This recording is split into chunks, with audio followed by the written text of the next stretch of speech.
اعوذ باللہ من الشیطان اللعین الرجیم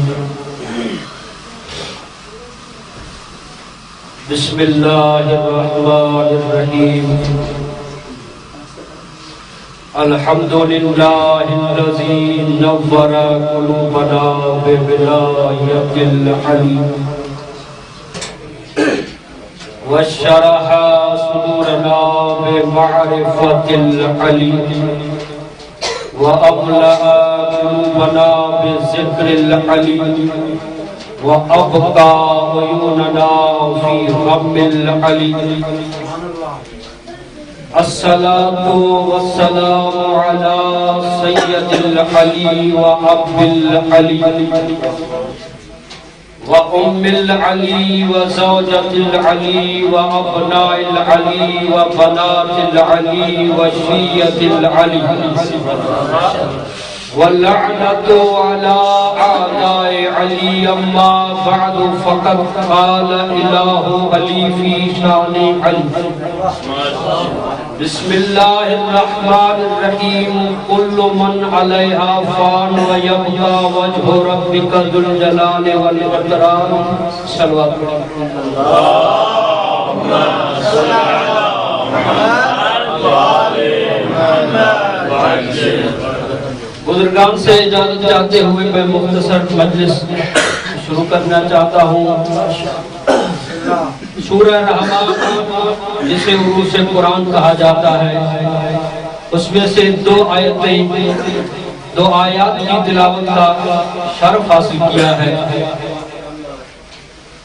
کل من علیہا فان و یبقا ہر شے فنا ہو جائے گا وَيَبْقَى وَجْهُ رَبِّكَ ذُو الْجَلَالِ وَالْإِكْرَامِ باقی بچے گا تیرے رب کا چہرہ جو صاحب جلال بھی ہے جو صاحب کرم قرآن کی یہ دو آیات جس پہ اعلان ہو رہا ہے کہ ہر شے کو فنا ہے بقا ہے تو وجہ اللہ کو آیا اس وجہ اللہ پر تھوڑی گفتگو کروں گا جب ذہن میں وجہ آئے تو پھر ذہن میں بات آئے گی جس کا وجہ ہے اس کے ہاتھ بھی ہیں جس کے ہاتھ ہیں اس کے پاؤں بھی ہیں جس کا پاؤں ہے اس کا سر بھی ہے یہ جس کے ہو وہ انسان ہو سکتا ہے یزدان نہیں ہو سکتا یعنی یہ جو جسم ہے پھر اگر خدا کو جسم نہیں ہے تو پھر یہ وجہ اللہ کیوں کہا گیا ہے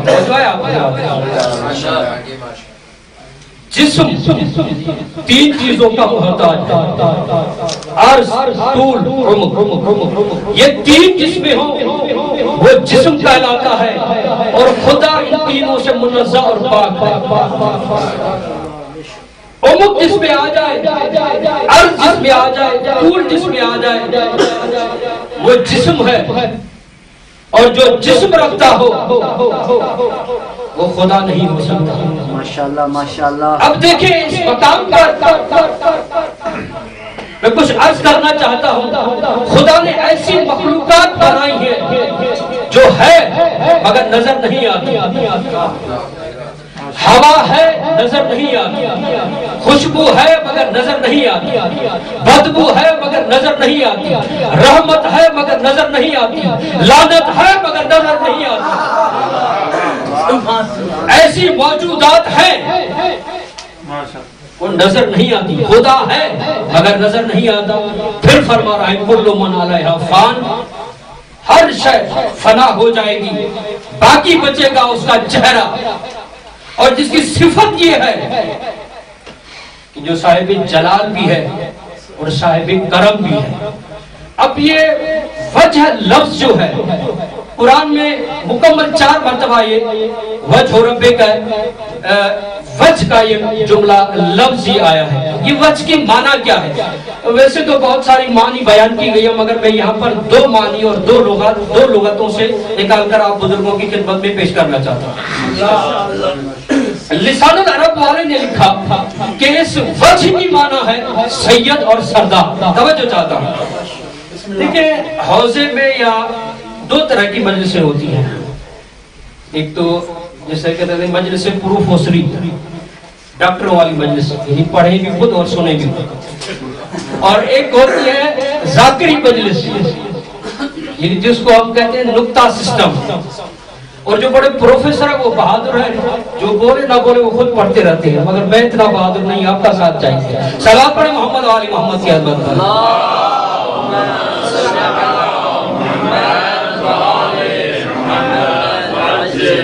کل من علیہا فان ویبقی وجہ ربک ذو الجلال والاکرام، ہر شے فنا ہو جائے گی، باقی بچے گا وجہ، باقی بچے گا وجہ اللہ۔ وجہ کی معنی کی ہے لسان العرب والے نے وجہ کہتے ہیں سید کو، وجہ کہتے ہیں سردار کو، یعنی آیت کا اس معنی کے لحاظ سے ترجمہ یہ ہوگا کہ ہر شے فنا ہو جائے گی، باقی بچے گا وہ جس کو اللہ نے سید و سردار بنا کر بھیجا۔ سلامت رہے اس طرح سے صلوات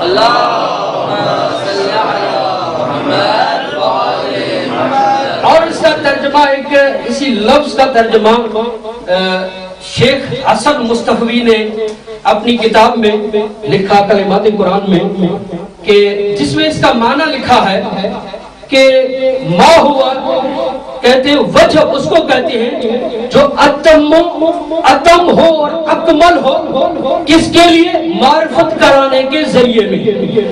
وجہ ایسا ذریعہ جو اکمل بھی ہو اور تمام بھی ہو،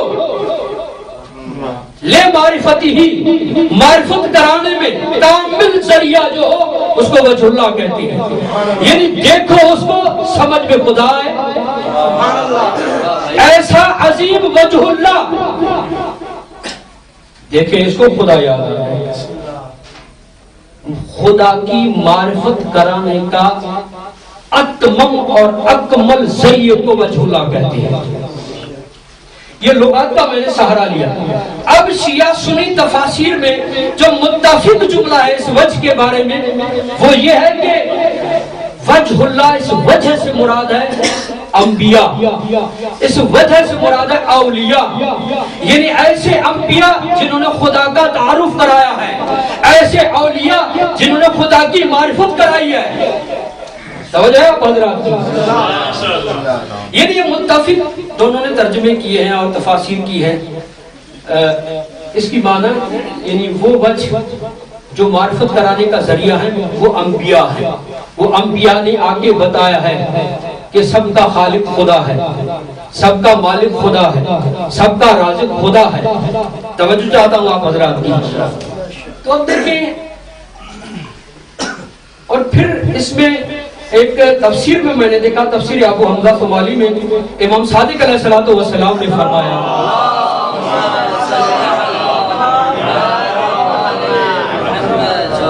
اس میں امام کا فرمان ہے، مولا فرماتی ہے یہ جو کل من علیہا فان ویبقی وجہ ربک ذو الجلال والاکرام میں جو وجہ اللہ ہے کوئی اور نہیں ہے، وہ ہم ہیں جو وجہ اللہ ہے۔ ہمارے ذریعے سے خدا کی معرفت، ہمارے ذریعے سے خدا کی توحید۔ یہی وجہ ہے کہ ان میں سے جو بھی آیا ہے سجدے میں آیا ہے، آگے بتایا ہے کہ مسجود وہ ہے۔ توجہ، فقط یہاں آ کر توحید کی معرفت نہیں بتائی بلکہ عالم ملکوت میں بہت مشہور روایت ہے، القدرہ میں اور بحار الانوار میں اور باقی کے کتب میں بھی یہ موجود ہے کہ جناب جبریل کو اللہ نے جب خلق کیا اور سوال کیا کہ بتاؤ تم کون ہے میں کون ہوں، آپ نے بارہا سنا ہوگا کہ کہا تو ہے میں ہوں۔ یہ روایت مشہور ہے، اور اس طرح سے روایت ہے کہ رسول خدا کی بارگاہ میں یہ جبریل امین بیٹھے ہوئے ہیں۔ ایک مرتبہ امام علی علیہ السلام بارگاہ رسالت میں آتے ہیں اور جیسے ہی آتے ہیں جبریل تعظیماً کھڑے ہو جاتے ہیں۔ رسول خدا نے فرمایا جبریل کیا اس نوجوان کو جانتے ہو؟ کہا کیسے نہ جانوں، یہ میرا استاد ہے۔ کہا جبریل کیسے استاد ہے؟ کہا جب عالم انوار میں اللہ نے مجھ سے سوال کیا تھا بتاؤ تو کون ہے میں کون ہوں، میں خاموش ہو گیا تھا، جواب دینے کے لیے یہی آیا تھا۔ کہا جبریل کہو تو رب جلیل ہے، میں عبد الجلیل ہوں، میرا نام جبریل ہے۔ اس نے آگے بتایا تھا۔ کہا جبریل، توجہ ہے آپ حضرات کی؟ کہا جبریل بتاؤ تیری عمر کتنی ہے؟ میں نوری فرشتہ ہوں، میرا کیا تعلق عمر سے، مگر اتنا بتا سکتا ہوں کہ عالم انوار میں ایک ستارہ ابھرتا ہے جو ہر 30,000 سال کے بعد ابھرتا ہے. میں اس کو 30,000 مرتبہ دیکھ چکا ہوں. کہا جبریل اگر وہ ستارے کو دیکھے گا تو پہچان جائے گا. کہا یا رسول اللہ جس کو 30,000 مرتبہ دیکھا ہے اس کو کیسے نہیں پہچانوں گا. کہا یا علی اپنی پیشانی سے ذرا امامے کو اوپر کرے. امامے کا اوپر کرنا تھا، ایک نور نکلا. جبریل پکار کر کہتا ہے یا رسول اللہ تیری رسالت کی قسم یہی نور تھا. صلوات پڑھو محمد والے محمد کی عظمت پر.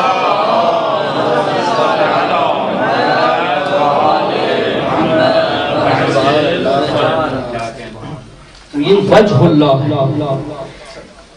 معرفت. اب یہاں بھی دیکھیں، آپ جس کو بھی پہچاننا چاہتے ہو اس کا واحد ذریعہ ہے چہرہ. آپ کسی کے ہاتھ کو دیکھ کر نہیں کہہ سکیں گے کہ کہیں کہہ سکتے کہ فلاں کا ہاتھ ہے. پاؤں کو دیکھ کر نہیں، چہرے کو دیکھ کر. چہرے کو دیکھ کر انسان بتاتا ہے کہ یہ کون ہے، یہ کیا ہے. چہرے سے شناخت ہوتی ہے، وجہ سے شناخت ہوتی ہے. اچھا آپ بھی اپنے زندگی میں محسوس کیا ہوگا اور تجربات سے گزری ہوگی یہ بات. کوئی بیٹھا ہوا ایک شخص کوئی آ گیا اندر کمرے میں، اگر اس سے محبت کرتا ہے تو اس کا چہرہ، اس کے چہرے کی تاثیر بتائے گی کہ یہ اس سے راضی ہے. اگر آ گیا چہرے کا رخ پھیر دیا تو آپ سمجھ جائیں گے شاید یہ اچھے نہیں لگتے ان کو، یہ ناراض ہے ان سے. یہ چہرہ ناراض ہوتا ہے یا راضی ہوتا ہے؟ نہیں، راضی اور ناراض یہ دل کا کام ہے. چہرے سے تاثر کا پتہ چلتا ہے، چہرے سے تاثر کا پتہ چلتا ہے کہ یہ اس سے راضی ہے نہیں ہے. اب خدا کا کیسے پتہ چلے کس سے راضی ہے کس سے ناراض ہے؟ اللہ نے کہا میں نے ایسے چہرے بنائے میں نظر آتا نہیں. جس طرح سے دل نظر آتا نہیں چہرے کو دیکھو، اس طرح سے اللہ نظر نہیں آتا. اگر اللہ کا غضب دیکھنا چاہتے ہو، اللہ کی رضا دیکھنے چاہتے ہو، اللہ نے کچھ ایسے چہرے بنائے اگر وہ راضی ہے تو رضی اللہ، اگر وہ ناراض ہے تو لعنت اللہ. صلوات پڑھے محمد والے محمد کی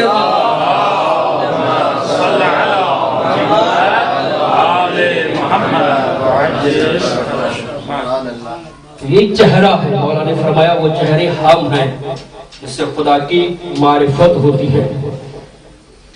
اور انہوں نے آ کے بتایا کہ خدا کیا ہے.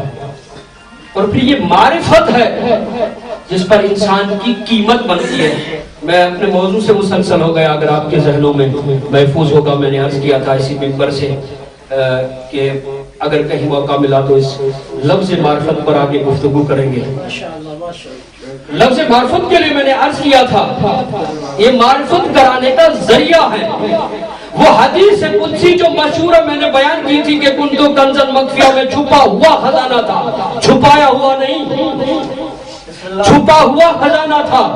توجہ چاہتا ہوں، چھپایا ہوا اگر اس کا ترجمہ کیا جائے، جبکہ پاکستان میں یہ ترجمہ کیا جا رہا ہے کہ میں چھپایا ہوا تھا. کہاں چھپایا ہوا تھا؟ اگر چھپایا ہوا تھا تو دو چیزوں کا ماننا ضروری ہے، ایک خدا، ایک وہ چیز جس میں چھپا ہوا تھا.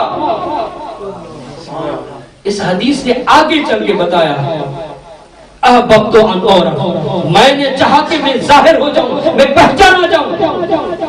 میں چھپا ہوا خزانہ تھا، میں نے چاہا کہ میں ظاہر ہو جاؤں، میری معرفت حاصل کی جائے. دو لفظ ہیں، فخلقتک یا محمد الخلق، میں نے مخلوق کو خلق کیا. اور پہلی مخلوق رسول خدا کی ذات. کس لیے خلق کیا؟ تاکہ پہچانا جائے، خدا کو کوئی پہچانے. لفظ معرفت میں نے عرض کیا تھا بہت آسان ہے، مگر سننے کے لیے آسان ہے، سمجھنے کے لیے مشکل ہے. میں نے دو یہاں پر باتیں بیان کی تھی کہ معرفت کے اس جان اور پہچان میں دو چیزیں سامنے آتی ہیں، ایک یہ کون ہے اور ایک یہ کیا ہے. کون آسان ہے، کیا ہے دیکھنا ہے. بات کریں گے، صلوات پڑھیں محمد والے محمد.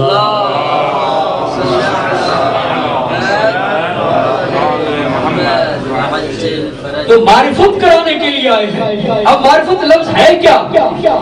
اسی معرفت کے لیے امام صادق علیہ السلام نے فرمایا کہ میرے والد نے امام باقر علیہ السلام نے فرمایا کہ میں نے علی کی کتاب میں دیکھا تھا، اس میں یہ جملہ تھا کہ ہر ایک کی قیمت اس کی معرفت ہے، جتنی اس کی معرفت اس کی اتنی قیمت بنے گی، اور اس قیمت پر قبر میں بھی سوال ہوں گے، اور جب 12ویں کا ظہور ہوگا یہ معرفت کی بنیاد پر فوج بنائی جائے گی، سپاہ میں جو بھی آئیں گے معرفت کی بنیاد پر آئیں گے، جس کے پاس معرفت ہوگی۔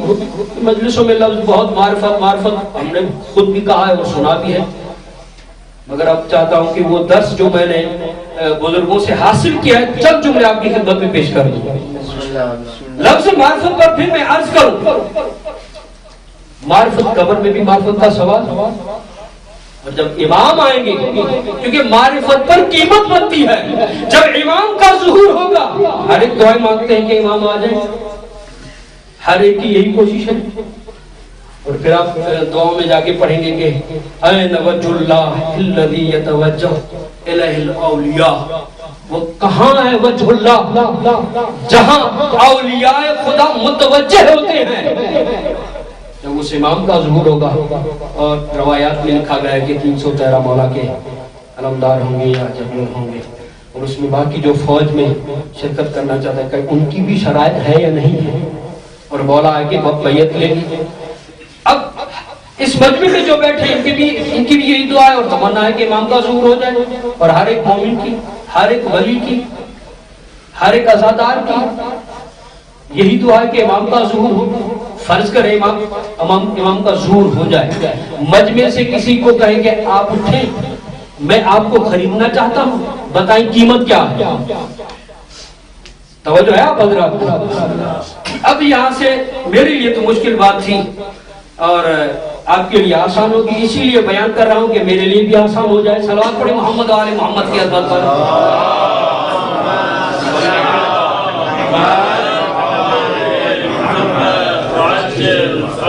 اب امام قیمت کر رہے ہیں، بتاؤ قیمت کیا ہے؟ یہ پرانے زمانے ہم کہیں گے مولا قیمت کیا ہے؟ میری جان، میرا مال، میرا پورا گھر آپ کی قدموں کے حوالے، آپ پر نشاور کرنا چاہتا ہوں۔ مولانا فرمائیں گے نہیں، بتاؤ خود اپنے نفس کی قیمت بتاؤ، اپنے نفس کی قیمت۔ اچھا، یہ قیمت کا لفظ جو میزان جو ہے قرآن میں بھی یہ بیان کیا گیا ہے اور روایات میں بھی اس کو بیان کیا ہے۔ جناب یوسف مصر کے بازار میں ہے، قیمت پوچھی جا رہی، اس کی قیمت کیا ہے؟ توجہ ہے آپ حضرات؟ اس کی قیمت کیا ہے؟ کسی نے کوئی کیا لے کر آیا، کوئی کیا لے کر آیا، مگر جناب یوسف نے دیکھا، کہا کہ اتنے خزانے خالی ہو گئے مگر یہ میری قیمت اور میرا میزان اور میرا وزن نہیں کر پا رہے۔ کہا کہ کاغذ قلم دو۔ جب کاغذ قلم دیا گیا اس پر لکھا بسم اللہ الرحمن الرحیم، پورا مال ہٹا کر اس پر بسم اللہ رکھی۔ اب جناب یوسف اسی میں دل گئے۔ عزیز مصر نے سوال کر دیا، گنجی نے ممبر سے یہ روایت پڑھ رہا ہوں، اس نے بہار الانوار کا حوالہ دیا ہے، کہا کہ اے یوسف پہلے اتنا میں نے مال رکھا ہے جس میں پتہ نہیں کتنے بندے تل جاتے، یہاں پر آپ نے ایک کاغذ کا ٹکڑا رکھا ہے اس میں آپ تل گئے، اور اس کو کھولو دیکھو میں نے لکھا کیا ہے۔ جب اس کو کھولا، توجہ چاہتا ہوں، کتاب کا حوالہ میں نے دے دیا ہے، جب اس کو کھولا لکھا ہوا تھا بسم اللہ الرحمن الرحیم۔ کہا یوسف یہ تو بسم اللہ الرحمن الرحیم لکھا ہوا ہے، اس پر قربان ہو گئے۔ وہ صاحب گنجی نے ممبر والا کہتا ہے کہ جناب یوسف نے شاید یہ کہا ہوگا کہ بسم اللہ بھی قربان نہیں ہوا ہوں، بسم اللہ کی بات کا جو نقطہ ہے اس پر یوسف قربان ہوا ہے۔ صلوات پڑھیں محمد و آل محمد کی عظمت پر۔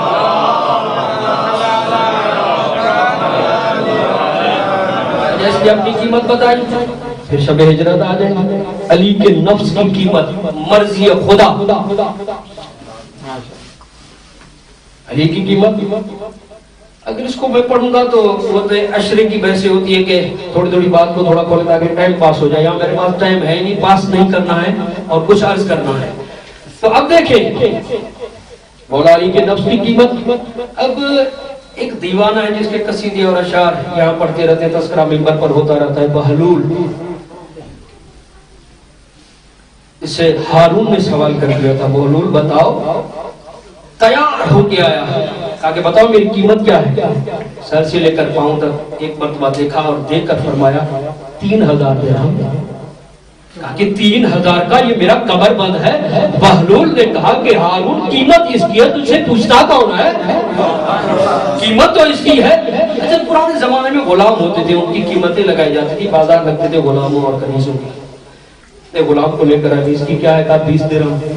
اسی کے ساتھ دوسرا غلام کا 50، اسی کے ساتھ تیسرا کا 100۔ خریدنے والے نے سوال کیا کہ بتاؤ اس کی 20 کیوں ہے، اس کی 30 کیوں ہے، اس کی 50؟ کہا یہ 20 اسی لیے ہے کہ یہ فقط وزن اٹھاتا ہے، 50 اس کی اسی لیے ہے کہ یہ وزن اٹھاتا بھی ہے، حساب بھی کرتا ہے۔ کہا اچھا یہ بات سمجھ، اس کی 100 درہم کیوں ہے؟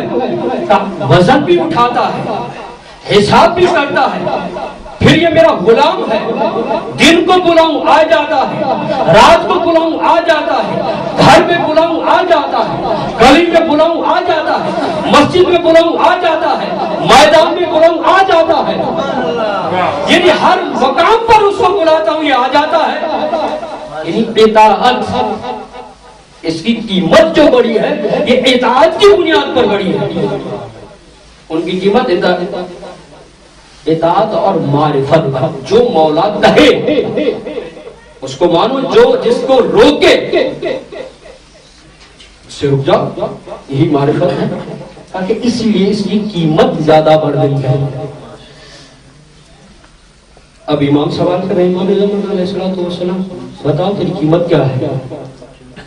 اب یہ کہے کہ میں طالب علم ہوں، 70 کلو میرا وزن ہے، 1 کلو کے حساب سے اتنا وزن ہوگا۔ کہا کہ پھر تجھ میں اور حیوان میں کیا فرق ہے؟ اور قیمت لگا، بتاؤ وہ کون سی صفات ہے جس پر قیمت لگے گی؟ وہ کون سی چیز ہے جو خالص ہے جس پر قیمت لگائیں گے؟ مولا ہمارے پاس، میرے پاس یہ چیز ہے،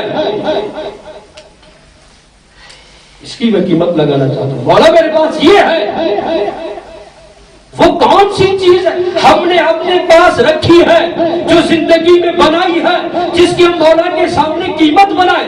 مولا ہم بیعت کرنا چاہتے ہیں، اپنی نفس کو بیچنا چاہتے ہیں آپ کے پاس، میری قیمت اس اوصاف پر، اس صفت پر یہ ہے، صفت میری یہ ہے، اس پر میں اپنی قیمت۔ اچھا چلیں شب عاشور، وہاں بھی قیمت ہوئی تھی، بیعت ہوئی تھی، قیمت ہوئی تھی۔ شب عاشور میرے مولا نے چراغ بجھایا، کہا جو جانا چاہتا ہے چلا جائے۔ یہاں تک جملے ملتے ہیں، میرے مولا نے فرمایا جاؤ، جو مدینہ جا کر شرمندگی سے بچنا چاہتا ہے، کوئی ایک بنی ہاشم کا بچہ دیتا ہوں، وہ جا کر وہاں بتائے گا کہ یہ بھاگ کر نہیں آیا ہے۔ مولا نے اجازت دی، فقط یہاں تک نہیں، مولا نے فرمایا جو جانا چاہتا ہے چلا جائے، جنت بھی دوں گا، شفاعت بھی کروں گا۔ پھر چراغ روشن کیا گیا، دیکھا جو جہاں تھا وہیں بیٹھا تھا، جو جہاں کھڑا تھا وہیں کھڑا تھا، گئے کیوں نہیں؟ شفاعت بھی کر رہا ہوں، جنت بھی دے رہا ہوں۔ کہا مولا نہ شفاعت چاہیے نہ جنت چاہیے، حسین کے ساتھ آ جائے، حسین چاہیے۔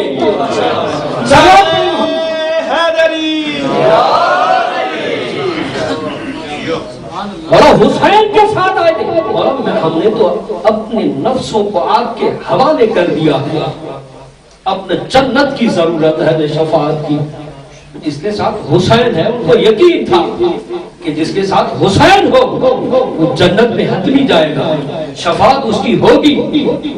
اگر مولا امتحان لینا چاہتے تھے، اب وقت کا حسین سوال کر رہا ہے، بس چند دقیقے باقی بچے ہیں، سوال کر رہا ہے کہ بتاؤ کیا صفات ہیں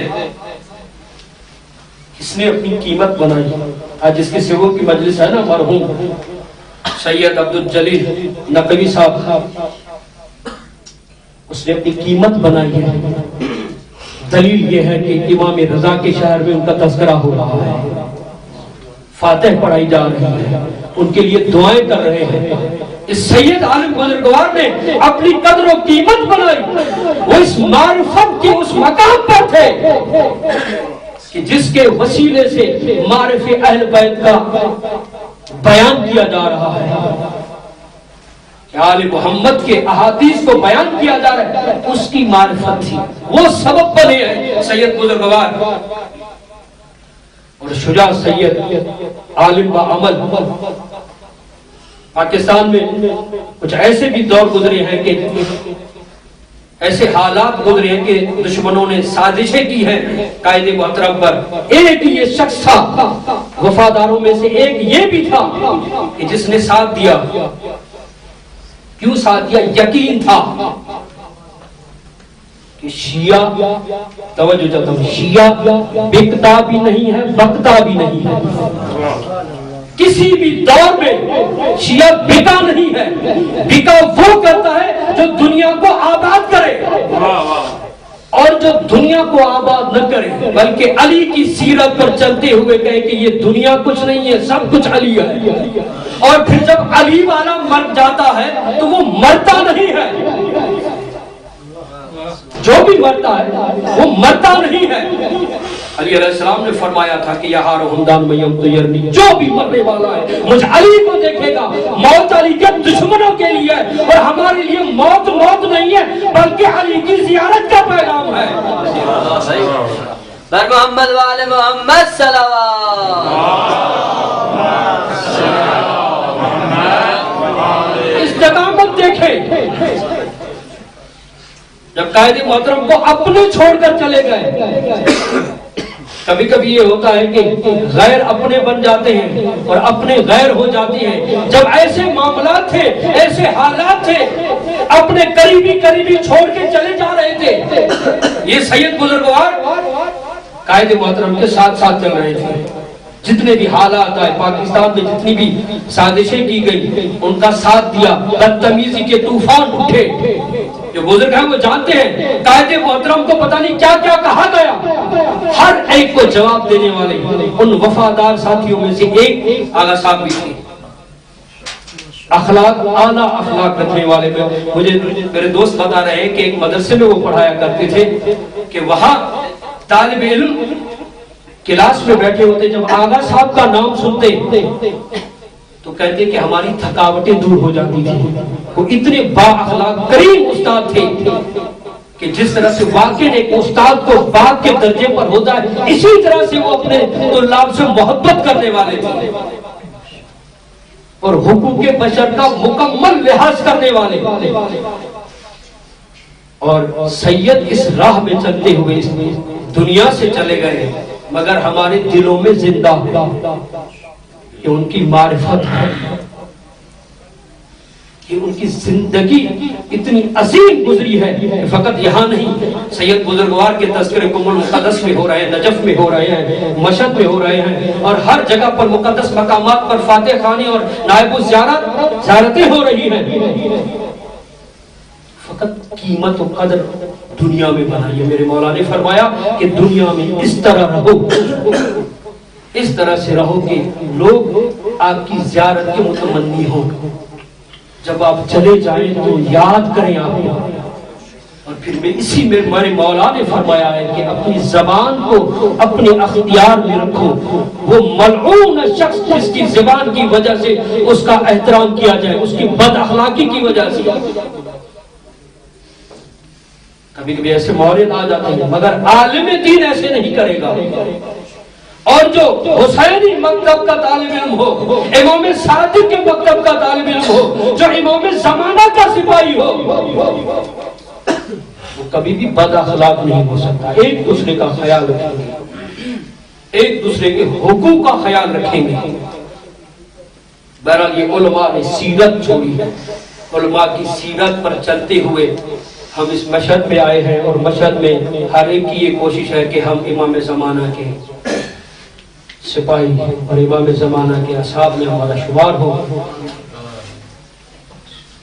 یہ سرکار امام زمانہ ہے. یہ ایام فاطمی ہے چند دنوں کی. میں اپنے عقیدے کی بنیاد پر کہتا ہوں رسول خدا کے جانے کے بعد ایام فاطمیہ شروع ہو جاتی ہے.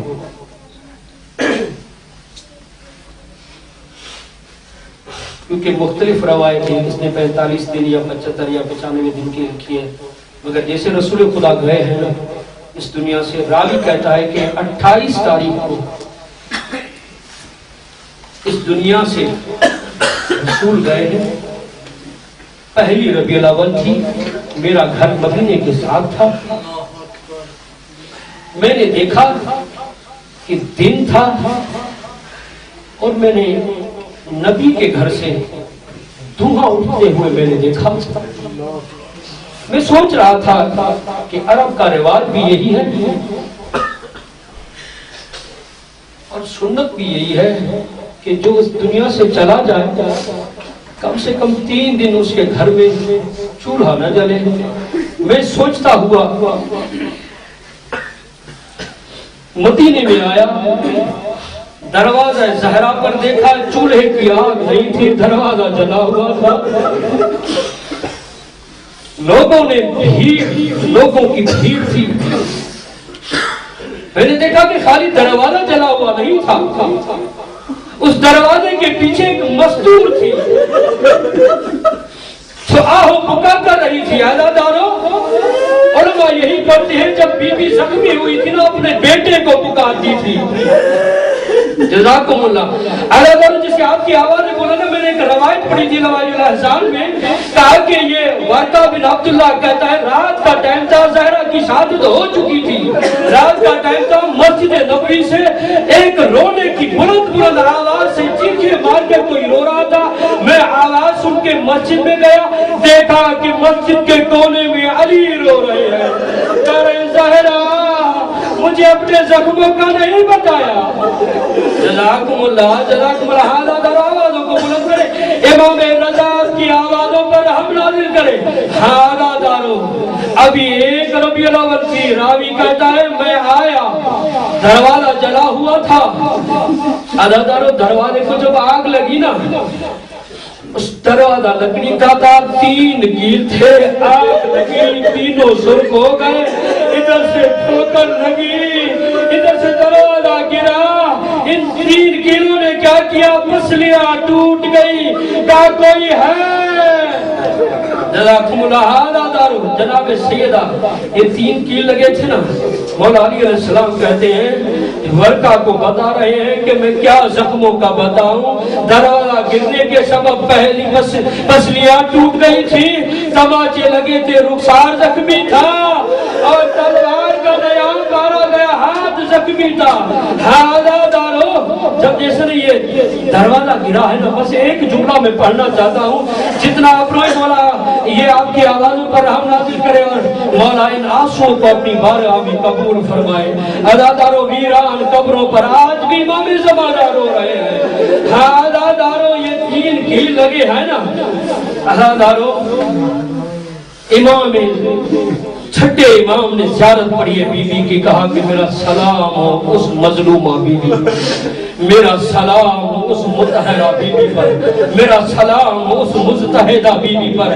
علامہ وجدانی فخر کہتے ہیں مجتہدہ ایسے پرندے کو کہتے ہیں جس کو تیر لگ جائے, زمین پر آ کے گرے, اٹھنا چاہے اٹھ نہ سکے, بیٹھنا چاہے بیٹھ نہ سکے. جب یہ دروازہ گرا تھا اور رسول کی بیٹی مجتہدہ ہو گئی تھی, اٹھنا چاہتی تھی اور اٹھ نہیں سکتی تھی, بیٹھنا چاہتی تھی بیٹھ نہیں سکتی تھی. حاضرو, بس یہاں تک ظلم نہیں ہوا, بلکہ آیت اللہ غربی کہتے ہیں, کہتے کہ لستو ادری خبر المسماری, مجھ سے مت پوچھے وہ جو دروازے میں لگے ہوئے کیل کہاں گئے. سل صدرہا خزنت الاسراری, پوچھو سینے سے جو اس راز کو جانتا